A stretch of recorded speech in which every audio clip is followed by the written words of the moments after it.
Hello everyone, welcome back to my channel study blooms. मैं हूं आपकी टीचर नीमा और आज हम कर रहे हैं class 10 chapter 3 linear equation in two variable का एक्सरसाइज 3.1 क्वेश्चन नंबर 4। ओके, इससे पहले के क्वेश्चन नंबर 1, 2 एंड 3 हम कर चुके हैं और उसकी वीडियो आपको चैनल में मिल जाएगी।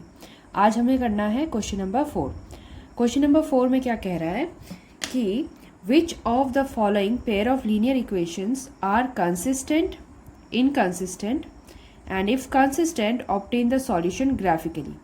मतलब पहले तो हमें पेयर ऑफ लीनियर इक्वेशंस को चेक करना है कि वो कंसिस्टेंट है या इनकंसिस्टेंट है। ओके, अब ये कंसिस्टेंट और इनकंसिस्टेंट क्या होता है, लेट्स सी। और उसके बाद जब कंसिस्टेंट हो तो यानी कि कंसिस्टेंट वो होता है जिनके पास सॉल्यूशन हो। तो अगर कंसिस्टेंट आता है तो हमें उसका सॉल्यूशन भी निकालना है ग्राफिकली, जैसे हमने क्वेश्चन नंबर 1 को किया था। तो चलो चेक करते हैं कि ये कंसिस्टेंट है या इनकंसिस्टेंट है। पहले तो देख लेते हैं कि कंसिस्टेंट कब होता है, इनकंसिस्टेंट कब होता है। देखो, अगर लाइन इंटरसेक्टिंग है यानी कि कॉफिशिएंट a1 a2 का ratio not equals to b1 b2 होता है तो हम कहते हैं वो कंसिस्टेंट है। पैरेलल कब होता है, जब a1 upon a2 is not equals to b1 upon b2, sorry is equals to b1 upon b2 but not equals to c1 by c2। ऐसे केस को इनकंसिस्टेंट कहते हैं, मतलब पैरेलल लाइंस नो सॉल्यूशन, उसमें कभी सॉल्यूशन नहीं आता। और कंसिस्टेंट में क्या होता है, सॉरी कोइंसिडेंस में क्या होता है कि a1 upon a2 equals to b1 upon b2 equals to c1 upon c2। देखो, तीनों इक्वल हो जाए तो ये इस तरीके की लाइन देती है जो एक दूसरे पर टोटली ओवरलैप हो रहे हैं। तो ये जो ओवरलैपिंग है इसका मतलब हर पॉइंट सॉल्यूशन है। तो इस कंसिस्टेंट का हमें सॉल्यूशन नहीं फाइंड करना पड़ता है, इनकंसिस्टेंट का वैसे भी नहीं करना पड़ेगा। ओनली दिस इंटरसेक्टिंग वाला जो केस होता है इसमें जब कंसिस्टेंट आता है इस तरह का a1 upon a2 not equals to b1 upon b2, तभी हम उसको ग्राफिकली सॉल्व करते हैं और उसमें आंसर आता है। तो चलो अब चेक करते हैं एक एक करके कि कौन सा कंसिस्टेंट है। अगर इंटरसेक्टिंग कंसिस्टेंट है तो फिर हम उसको ग्राफिकली भी सॉल्व करेंगे। Let's start. हमारे पास पहला है x plus y equals to 5। इसका मतलब यहाँ a1 हो गया 1, b1 का मतलब होता है y का कॉफिशिएंट, y के आगे कुछ नहीं है मतलब 1 है, और c इक्वल्स टू 5। अच्छा, एक चीज़ और ध्यान देने वाली है कि c इधर राइट साइड में है तो इधर भी हमारा कांस्टेंट राइट साइड में होना चाहिए। अगर लेफ्ट साइड में होता तो दोनों को लेफ्ट साइड में होना जरूरी था। ओके, a1 b1 c1 आ गया। इधर चेक कर लेते हैं दूसरे इक्वेशन में, a2 हमारे पास 2 है, b2 हमारे पास 2 है और c2 हमारे पास 10 है। अब इनके रेशियोज देख लो, a1 अपॉन a2 करेंगे तो ये हो जाएगा a1 का मतलब 1 और a2 मतलब 2, 1/2 और सिंप्लीफाई नहीं होगा। b1 अपॉन b2 चेक करो, b1 1 है और b2 2 है, अगेन 1/2 है, कुछ नहीं हुआ। c1 अपॉन c2 5 और c2 10, सिंप्लीफाई कर सकते हैं 1/2। Okay, a1 upon a2 b1 upon b2 c1 upon c2, तीनों केस में हमें मिल रहा है 1/2 1/2 1/2। इसका मतलब क्या हुआ कि ये तीनों इक्वल वाला केस है, that is a1 upon a2 is equals to b1 upon b2 is equals to c1 upon c2 है, और इस केस को हम कहते हैं कंसिस्टेंट। ओके, यहाँ ध्यान देने वाली बात है कि इसने कहा था कंसिस्टेंट होने पर ग्राफिकली उसका सॉल्यूशन फाइंड करना है, पर ये कौन सा वाला कंसिस्टेंट है। अगर हम लोग इसको देखें तो ये कंसिस्टेंट है कोइंसाइडिंग वाला। इसका मतलब इसमें तो सारे सॉल्यूशन ही, सारे पॉइंट इसके सॉल्यूशन है, चाहे तुम इस पॉइंट को ले लो, उसके आगे के पॉइंट्स को, there are infinite number of points in a line और सारे उसके सॉल्यूशन होंगे। तो कोइंसाइडिंग वाला जो केस होता है उस कंसिस्टेंट के लिए सॉल्यूशन फाइंड नहीं करना पड़ता, तो हम इसके लिए ग्राफ नहीं बना रहे। ठीक है, अब इसके बाद हम क्वेश्चन नंबर 2 देखेंगे और उसे चेक करते हैं कि वो कंसिस्टेंट है कि नहीं है। नेक्स्ट हमारे पास इक्वेशन है x minus y equals to 8 and 3x minus 3y equals to 16। Okay, अब इसमें अगर हम लोग देखें तो x माइनस वाई में हमारे पास a1 है 1, b1 का ध्यान देना माइनस आगे से लगा हुआ है यानी कि b के लिए कॉफिशिएंट के लिए वो माइनस है, ठीक है, और c1 हमारा हो रहा है 8। ओके, c हमारे लेफ्ट राइट साइड में है, इधर भी सी राइट साइड में होना चाहिए, ज़रूरी है, अदरवाइज हमारा साइन का गड़बड़ हो जाएगा। ओके, अब A2 क्या होगा? A2 मतलब x का कॉफिशिएंट 3, B2 मतलब y का कॉफिशिएंट अगेन नेगेटिव में है तो वो B2 का ही वैल्यू है। माइनस जनरल इक्वेशन में नहीं होता है, जब भी अगर तुम्हें माइनस दिख रहा है इसका मतलब वो तुम्हारा कॉफिशिएंट का माइनस है। ओके, और C2 जो होगा वो हो जाएगा 16। ठीक है, A1 A2 B1 B2 C1 C2 हमारे को मिल गया। अब इनका रेशियो चेक कर लो। A1 अपॉन A2 हो जाएगा 1/3। ठीक है, B1 अपॉन B2 हो जाएगा -1 अपॉन -3। अब ये माइनस माइनस है तो क्या होगा, दोनों कैंसिल आउट हो जाते हैं, आंसर इसका फाइनली 1/3 ही है। ठीक है, और C1 अपॉन C2 देखेंगे तो ये है 8/16, है ना। C1 8 है, C2 16 है। थोड़ा सिंप्लीफाई हो सकता है, 8 1 जा 8, 8 2 जा 16, 1/2। ओके, अब हमने क्या देखा, A1/A2 B1/B2 तो इक्वल था, पर C1/C2 इक्वल नहीं है। तो ये कौन सी कंडीशन हो गई? A1/A2 is not equal, sorry, is equals to B1/B2 but not equals to C1/C2। ये केस होता है पैरेलल लाइन का। तो हम कहेंगे इट इज इनकंसिस्टेंट। ठीक है,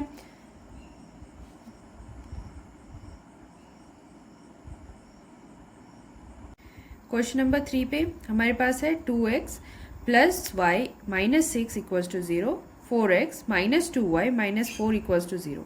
देखो कांस्टेंट जो है दोनों ही लेफ्ट साइड में है, दोनों या तो लेफ्ट साइड में होने चाहिए तो राइट साइड में होना चाहिए, जरूरी है, तभी हमारा रेशियो सही आएगा। तो अब हम स्टार्ट करते हैं। A1 क्या बन जाएगा 2, B1 कुछ दिया नहीं है यानी कि 1, और C1 होगा -6। ठीक है, वैसे ही इस तरफ देखते हैं तो यहाँ पर है हमारे पास A1 equals to sorry A2 equals to 4, B2 equals to -2 और C2 इक्वल्स टू -4। जो माइनस होता है वो वैल्यू इस कोफिशिएंट के लिए है। ठीक है, तो अब अगला क्या बनेगा, इनका रेशियो चेक कर लेते हैं। तो हमारे पास है A1/A2 इक्वल्स टू A1 2 है, A2 हमारे पास 4 है। सिंप्लीफाई करेंगे, 2 1 जा 2 2 जा, तो ये आ रहा है 1/2। वैसे ही अगर B1/B2 चेक करते हैं, B1 है 1, B2 है -2, तो ये आ रहा है -1/2। फिर C1/C2, C1 है -6, C2 है -4। ओके, माइनस माइनस तो कैंसिल हो गया, और सिंप्लीफाई करेंगे तो 3/2 आ रहा है। अच्छा, क्या क्या बना भाई, ये देखो A1/A2 is not equals to B1/B2। क्यों इक्वल नहीं हुआ? क्योंकि वो पॉजिटिव है, ये नेगेटिव है। अब ये दोनों इक्वल नहीं है तो तीसरे को देखने की जरूरत ही नहीं है, वैसे भी वो इक्वल नहीं है। अच्छा, इस तरह के केस को हम इंटरसेक्टिंग कहते हैं, और जो इंटरसेक्टिंग होते हैं उनको हम लोग कहते हैं कंसिस्टेंट। तो इसका मतलब ये हो जाएगा अब इट इज कंसिस्टेंट, और कंसिस्टेंट जिसकी यूनिक सॉल्यूशन होती है। तो अब हमें इसके लिए ग्राफ बनाना होगा। स्टार्ट करते हैं इस इक्वेशन को ग्राफ प्लॉट करने की। अब स्टार्ट करते हैं थर्ड वाला जो कि हमारा कंसिस्टेंट आ रखा है, उसका graphical method. Okay, graphical method करने के लिए पहले तो हमें बॉक्स तैयार करना पड़ता है ना। इस बॉक्स में हम अपने वैल्यूज़ डालेंगे, एटलीस्ट 3 हमारे पास कोऑर्डिनेट आ जाए तो हम उसको यूज़ कर सकते हैं, उससे हमारा एक्यूरेसी ऑफ ग्राफ तैयार होता है। ठीक है, और उसके लिए दोनों के लिए एक एक हमारे को बॉक्स तैयार करना है। बॉक्स में हम क्या रखते हैं, ऐसे वैल्यूज़ रखते हैं जो सिंगल सिंगल इन लाइंस के सॉल्यूशंस को सेटिस्फाई करता है। ओके, तो ये हमारे पास 2 बॉक्स हैं। अब हमने इनके लिए वैल्यूज सोचनी है। जैसे पहला इक्वेशन है, ये है 2x plus y equals to 6। ठीक है, तो हम क्या करेंगे, इसको ऐसे करो कि इसे थोड़ा मॉडिफाई कर दो इक्वेशन को। जैसे 2x plus y minus 6 equals to 0 है, तो इसको ना y को सिंगल रख देते हैं, 6 इधर जाकर प्लस हो गया और 2x आकर के माइनस हो गया। ओके, अब अगर हम x की वैल्यूज डालेंगे ना तो y हमें डायरेक्ट मिल जाएगा। जैसे मानो मैंने x की जगह 0 डाल दिया, ये मेरा x की जगह 0 है, तो अब हमारे को क्या मिलेगा, 6 माइनस 2 इंटू ज़ीरो, तो 2 इंटू ज़ीरो मतलब ज़ीरो, तो ये आ गया 6, यानी कि जब भी x इक्वल्स टू ज़ीरो होगा y इक्वल्स टू 6 आएगा। ऐसे ही दूसरा ट्राई कर सकते हैं।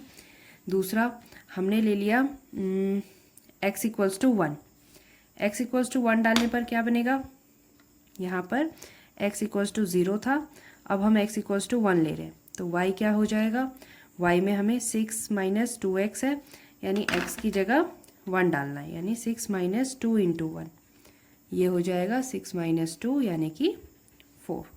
तो अभी हमको मिल गया 1,4 एक कोऑर्डिनेट। अब एक और लास्ट कोऑर्डिनेट डालना है, क्या करें, x की जगह 2 डाल के देख लेते हैं।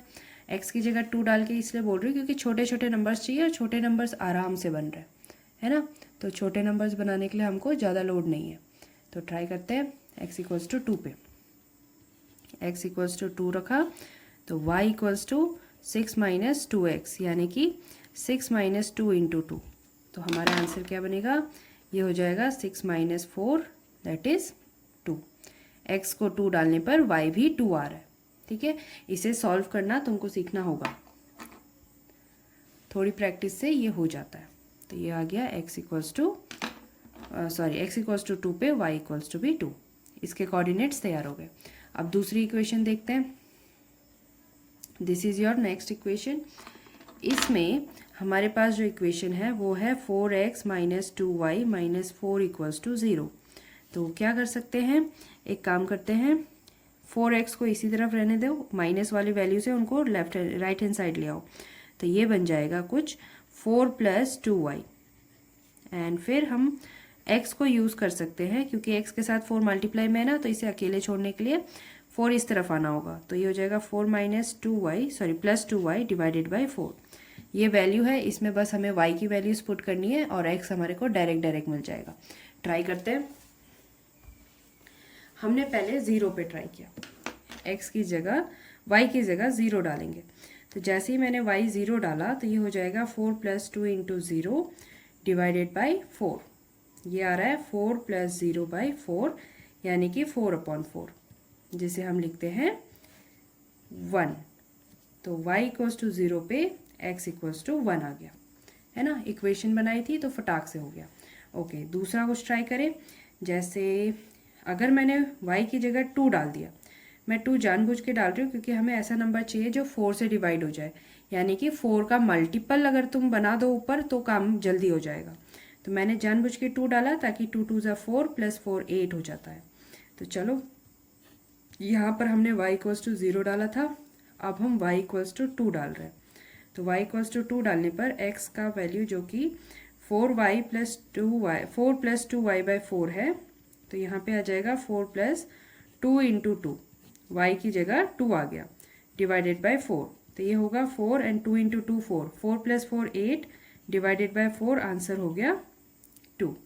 यानी जब y की वैल्यू 2 थी तो उस समय हमारी x की वैल्यू भी 2 रही। ओके, अब एक लास्ट बचता है, इसके लिए क्या करें, तो देखो अगेन हमको इसको 4 से डिवाइड करना है ना, तो कितना लाएं, 4 में 8 तो आ चुका है, 4 भी आ चुका है, तो अब 12 आने का चांस है, तो 12 लाने के लिए हमें क्या करना पड़ेगा, इसको 8 बनाना पड़ेगा। 8 बनाने का बेस्ट तरीका है कि हम इसको 4 से मल्टीप्लाई करें, तो y को अगर हम 4 लेते हैं, हमने y की वैल्यू अगर 4 ली तो काम बन जाएगा। चलो ट्राई करते हैं। y इक्वल्स टू 4, ऐसा होता है कि प्रैक्टिस के बाद तो हम फटाफट आइडिया लगा देते हैं, शुरू में नहीं होता है, तो ऐसा भी हो सकता है कि तुमने ट्राई किया और डेसिमल नंबर पे आ गया, तो उसे घबराना नहीं है, फिर ट्राई करना है। जो परफेक्ट नंबर के साथ काम बन जाएगा तो तुम्हारे सॉल्यूशंस अच्छे आ जाएंगे। x equals to 4 y equals to 4 पे x equals to 4 plus 2y by 4, try करो, 4 प्लस 2 इंटू 4 डिवाइडेड बाई 4, तो ये क्या हो गया, 2 2 ज़ा 4 सॉरी 2 4 ज़ा 8, तो 4 plus 8 divided by 4, this will gives you 12 by 4, इसका मतलब 3। तो x equals to y equals to 4 पे x इक्वल्स टू हमारे पास 3 आ गया। ओके, ये हमारे दोनों कोऑर्डिनेट्स तैयार है। अब हमें इसके ऊपर ग्राफ बनाना है, तो ग्राफ बनाने के लिए पहले ग्राफ को प्लॉट करेंगे। ओके, तो ये हमारा ग्राफ तैयार है, ठीक है, ये जो हॉरिजॉन्टल लाइन है इसको हम एक्स एक्सिस कहते हैं, और जो ये वर्टिकल लाइन है जो मैंने थोड़ा ऊपर तक बना रखा है इसे वाई एक्सिस कहते हैं। ओके, अब कोऑर्डिनेट बनाएंगे। कोऑर्डिनेट किस हिसाब से कि जो एक्स एक्सिस की वैल्यू है वो एक्स एक्सिस में ढूंढेंगे, वाई एक्सिस की वैल्यू को वाई एक्सिस में ढूंढेंगे और दोनों को मैच करके कोऑर्डिनेट फाइंड करेंगे। ओके, तो पहले हम देख लेते हैं हमारे पास पहला इक्वेशन के लिए क्या क्या कोऑर्डिनेट है। एक्स से 0 आना चाहिए, वाई से 6 आना चाहिए और उन दोनों का कोऑर्डिनेट बनेगा। ओके, एक्स से 0 ये है और इधर से वाई की तरफ बढ़ेंगे तो 6 ये रहा। तो ये जो कोऑर्डिनेट है ये कोऑर्डिनेट ही हमारे लिए पहला पॉइंट है जो कि वाई एक्सिस पे बना हुआ है, ये है 0,6। ओके, दूसरा कोऑर्डिनेट क्या है, वो है x पर 1 और y पर 4। चेक करते हैं, ये रहा x पर 1, y पर 4। इन दोनों को वर्टिकली, इन दोनों के परपेंडिकुलर हमें लाइंस ड्रॉ करनी है जो आपस में मैच हो जाए। जैसे मैंने यहाँ से एक परपेंडिकुलर लाइन ले लिया, ठीक है, ये मैंने डॉटेड से बनाया है। फिर वैसे ही मेरे को वाई एक्सिस की तरफ से भी लेना है और ये दोनों ठीक परपेंडिकुलर होने चाहिए तभी वो सही बनेंगे। तो ये आ गया हमारा दूसरा कोऑर्डिनेट जिसका नाम है 1,4। पहले x की वैल्यू लिखते हैं फिर y की वैल्यू लिखते हैं। फिर नेक्स्ट हमारे पास क्या कोऑर्डिनेट बन रहा है, नेक्स्ट कोऑर्डिनेट हमारा है 2,2। तो 2,2 के लिए देखेंगे, ये 2 है, इधर से ये 2 है। दोनों का कोऑर्डिनेट देखते हैं तो हमें मिलेगा, परपेंडिकुलर लाइन ड्रॉ करो, इन पर परपेंडिकुलर होना चाहिए, दिस एंड दिस। अगर किसी पर ग्राफ है तो ग्राफ से बनाने में ज़्यादा आसान होता है, पर इस तरह से सीखने में भी कोई बुराई नहीं है। ओके, तो हमने इन तीनों पॉइंट्स को देखा, ये तीनों पॉइंट्स एक स्ट्रेट लाइन पे बन रहे हैं तो हम इन्हें सीधे ड्रॉ कर सकते हैं। ये आ गया लाइन फॉर इक्वेशन 1। हम इसको इधर, मैं इसको इक्वेशन 1 करके मेंशन कर रही हूँ, ठीक है। अब करते हैं दूसरी लाइन की तैयारी। दूसरी लाइन के लिए हमारे पास क्या था, ये इक्वेशन है, इसके कोऑर्डिनेट है 1,0, यानी x से 1 लेंगे और y से 0 लेंगे। ये रहा x से 1 और y से 0। अच्छा देखो, y से आ रहा है तो यहीं पे आकर रुक रहा है और x पे तो यहीं पर है, तो ये कोऑर्डिनेट खुद हो गया 1,0, 1,0। ध्यान देना, जब x 0 होता है तो कोऑर्डिनेट y एक्सिस पे बनता है, जब y 0 होता है तो कोऑर्डिनेट x एक्सिस पे बनता है। तो पहला कोऑर्डिनेट हो गया। अगला है 2,2, ये तो ऑलरेडी बना चुके हैं, ये रहा 2,2, इसको दोबारा बनाने की ज़रूरत नहीं है, 2,2। ओके, फिर और कौन सा कोऑर्डिनेट है, 3,4, x से 3, y से 4। तो ये रहा x का 3 और ये रहा y का 4, दोनों को जोड़ देते हैं। एक परपेंडिकुलर लाइन बना लो रैंडम अच्छा सा और यहाँ से आगे बढ़ो। ये रहा वो पॉइंट जहाँ पर हमारे को x का 3 और y का 4 मिल रहा है, दिस पॉइंट। अब हमें इन तीनों लाइंस को जोड़नी है। ये तीनों एक सीधी लाइन पे बननी चाहिए, अगर सीधी लाइन पे नहीं बन रही है इसका मतलब कुछ मिस्टेक हो रहा है। तो ये हमने दूसरा लाइन भी बना दिया, ये है इक्वेशन 2 के लिए। अब हमारा काम क्या था, देखो इंटरसेक्टिंग लाइंस है तो इंटरसेक्टिंग लाइंस कहीं ना कहीं एक दूसरे को काटेगी, जहाँ पर काटेगी वही सॉल्यूशन है। तो हमने देखा कि ये इधर काट रही है ना, तो ये पॉइंट पे जो भी कोऑर्डिनेट है वही तुम्हारा सॉल्यूशन होगा। तो इस क्वेश्चन में, क्वेश्चन नंबर 3 में अब हम जानते हैं कि x इक्वल्स टू 2 और y equals to 2 is the solution, ठीक है। और इसी तरह से हम अब देखते हैं सबसे लास्ट क्वेश्चन नंबर 4 का 4th पार्ट। इसमें भी हमें चेक करना है कि ये नंबर कंसिस्टेंट तो नहीं है, और अगर कंसिस्टेंट हुआ तो फिर इंटरसेक्टिंग वाले केस के लिए हमें ग्राफ प्लॉट करना है, जैसे हमने क्वेश्चन नंबर 3 के लिए प्लॉट किया। ओके, तो पहले देख लो, a1 आ गया 2, b1 आ गया -2, ठीक है, माइनस का ध्यान रखना है, एंड c1 यहाँ पर है -2। अच्छा, c का भी ध्यान रखना है कि दोनों अगर राइट साइड में तो राइट साइड में होंगे, लेफ्ट साइड में तो लेफ्ट साइड, यहाँ दोनों लेफ्ट साइड में है। ओके, और a2 क्या हो रहा है 4, b2 हमारा बन रहा है -4 एंड c2 हमारा बन रहा है -5। तो a1 b1 c1 हो गया, a2 b2 c2 हो गया। रेशियो निकालते हैं, A1/A2 हो जाएगा 2/4, सिंप्लीफाई करो, 2 1 जा 2 2 जा, फिर B1/B2 हो जाएगा -2/-4, माइनस से माइनस कैंसिल, ये हो जाएगा 1/2, एंड C1/C2 हो जाएगा -2/-5। ऑब्वियसली ये माइनस माइनस कटेगा और कुछ सॉल्व नहीं होगा, ये सीधे 2/5 है। तो हमने देखा कि A1/A2 और B1/B2 तो इक्वल है ना, 1/2 आंसर आ रहा है, 1/2 आंसर आ रहा है, ये इक्वल है, बट C1/C2 के इक्वल नहीं है। और ऐसे केसेस को हम बोलते हैं पैरेलल के केसेस, और पैरेलल वाले केसेस होते हैं इनकंसिस्टेंट। इसके लिए ग्राफ बनाने की ज़रूरत नहीं है, सिर्फ क्वेश्चन नंबर 3 में हमें ग्राफ बनाना था, और इस तरह से क्वेश्चन नंबर 4 कंप्लीट हो गया।